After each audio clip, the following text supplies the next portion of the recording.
Comment करते हुए, जिस राज्य के भीतर कैसा राज नीतीश कुमार ने बनाया, जहां आप जन्म प्रमाण पत्र को छोड़ दीजिए, लोगों को मृत्यु प्रमाण पत्र के लिए भी अंचल में जाते हैं तो वहां पर भी घूस देना पड़ता।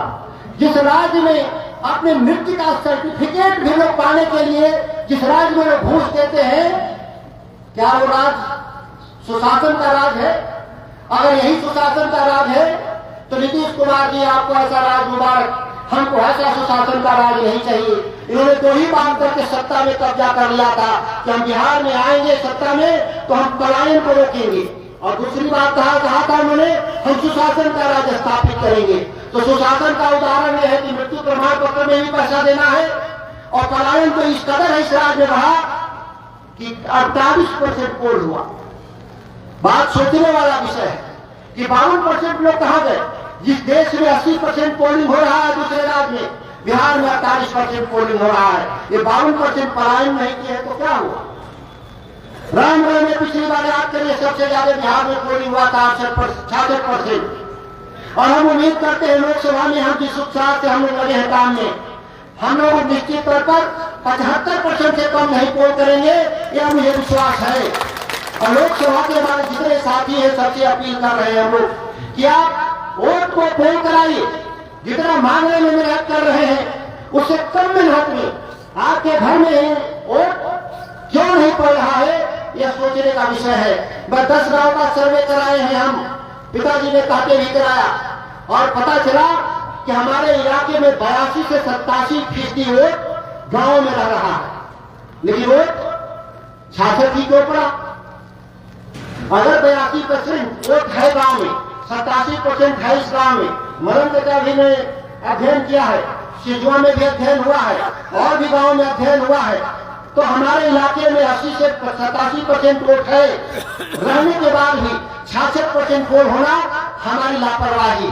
कहीं न कहीं हम कार्यकर्ता प्रचार में जितना हम मेहनत कर रहे हैं, सड़कों पे हम विपक्ष को जितना हम दबाव बना रहे हैं, उतना दबाव हम उस दिन अपने गांव में रहकर कर देते तो हमारा वोट 30-40 हजार विधानसभा में बढ़ जाएगा, और लोकसभा में 2 लाख वोट बढ़ जाएगा, और बिना मांगे ही यह 2 लाख वोट आपको 4 लाख की जीत में तब्दील कर देगा। हम लोग आज आगे हैं। भारतीय जनता पार्टी ने तो अभी तय ही नहीं किया, उसी पार्टी के लोग कहते हैं, अश्विनी चौबे पुराना कहते हैं कि अभी 10 बीता नहीं है, 10 मई तक फैसले बदल जाएंगे भारतीय जनता पार्टी का। मैं ही बक्सर हूं, और उन्होंने तो और भी कुछ कहा था, ज्यादा मैं नहीं कहूंगा। जो लड़ रहा है वो तो लड़ ही रहा है, एक तीसरा भी घूम रहा है उसी पार्टी का, वो कह रहा है कि हम मोदी जी के सपनों को आगे बढ़ाएंगे, हम पीछे नहीं हटेंगे, हम लड़ेंगे। तीसरा भी एक आदमी है, नाम जानते हैं आप लोग, नाम लेने का क्या जरूरत है। तो 3 आदमी जब मोदी जी का सपना पूरा करेगा तो ये वोट 3 हिस्से में बट जाएगा, और ये मानेंगे नहीं, ये मानने वाले लोग नहीं है। इसलिए कि सत्ता की मलाई वो नहीं छोड़ना चाहते। पिछले 24 सालों से भारतीय जनता पार्टी के लोगों ने कोई एक घर के बराबर काम किया हो, एक टुकड़े के बराबर काम किया हो, तो मैं सब लोग जानना चाहेंगे। जगदानंद जी बने तो 5 साल में मैंने 20,000 करोड़ का 3 प्रोजेक्ट दिया, NH30 मोहनिया से लेकर के आरा तक, और बक्सर से NH84 से लेकर के कोयनावर तक, और चौसा का बिजली घर 20,000 करोड़। छोटी सड़कों का हिसाब अलग, बिजली के क्षेत्र में हिसाब अलग, ग्रिड पावर हाउस लगे अलग, खेती के नावों का सुधार हुआ अलग, उसके खर्चे अलग है।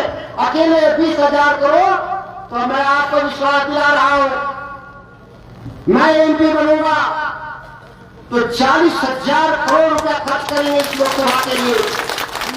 और रामगढ़ की हिस्सेदारी उस अनुपात में आएगा जिस अनुपात में हम बिहार के 243 विधानसभा से सबसे ज्यादा पैसा रामगढ़ में लाए, तो बक्सर लोकसभा में भी इस देश में सबसे ज्यादा लाएंगे।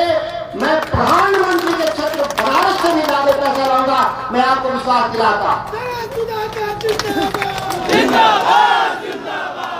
अकेले 300 नई सड़कें बन रही है रामगढ़ में, हमारे हाई स्कूल इंटर के सभी नए बिल्डिंग बन रहे हैं, हमारी सभी नाले का आधुनिकीकरण हो रहा है, कोई उंगली नहीं उठा सकता कि एक नहीं बन रहा है। सभी का आधुनिकीकरण हो रहा है। हमारे हॉस्पिटल में दुर्गावती नुआव से लेकर के पंचायतों के स्तर पे काम लगा है। हमारे डिग्री कॉलेज चालू हो गए। जो कुछ आपने हमें, हालांकि मैंने कुछ कहा नहीं था वोट मांग लेंगे, मैं पूरे विधानसभा के चुनाव में एक भी काम के लिए नहीं कहा था कि हम पूरा करेंगे। ना लोगों ने मुझसे मांगा और ना हमने किसी से कहा कि ये काम करेंगे। बिना मांगे हमने आपके लिए किया था। लोकसभा में भी लोग अभी तक मांग नहीं रहे हैं, इसलिए उनको विश्वास है कि सुधाकर सिंह जवान के पक्के हैं। किसी मंत्री का हमने वादा किया था कि किसानों की आमदनी को गुना होगा। ये हम लोगों ने बोला था अपने भाषणों में, तेजस्वी जी के और राष्ट्रीय जनता दल के घोषणा पत्र के आधार पर। और जब हम मंत्री बने, घोषणा पत्र को लागू करने के लिए विवाद हुआ तो हम पद त्याग दिए थे। हम कुर्सी से छिपकने वाले लोग नहीं हैं, हम लड़ेंगे आपके अधिकार के लिए। दिल्ली की सत्ता से आंख से आंख मिला करके जिस तरीके से हमने बिहार की सत्ता से हमने आंख से आंख मिलाया, और राहुल जी ने कहा है कि हम सत्ता में आएंगे तो हम मंडी कानून और मिनिमम सपोर्ट की गारंटी देंगे। और ये मुझे याद है इंडिया गठबंधन का वचन, देश में इंडिया गठबंधन का अगर सरकार बनेगी तो अगर सबसे ज्यादा मजबूती से इस मांग को रखेंगे तो भाजपा वाले तो कोई करने वाले नहीं, भाग जाएंगे, विपक्ष में रहेंगे। मैं सत्ता में रह के भी मांगूंगा और इस अधिकार को मैं लेकर के कर लूंगा। मैं आज सभी किसानों से और नौजवान साथियों से 1 करोड़ जो नौकरी देने का वचन दिया है राहुल गांधी ने, उस दोनों चीजों को लेकर के हम लोग दिखाएंगे और एक नया भारत का निर्माण करेंगे। हम इन शब्दों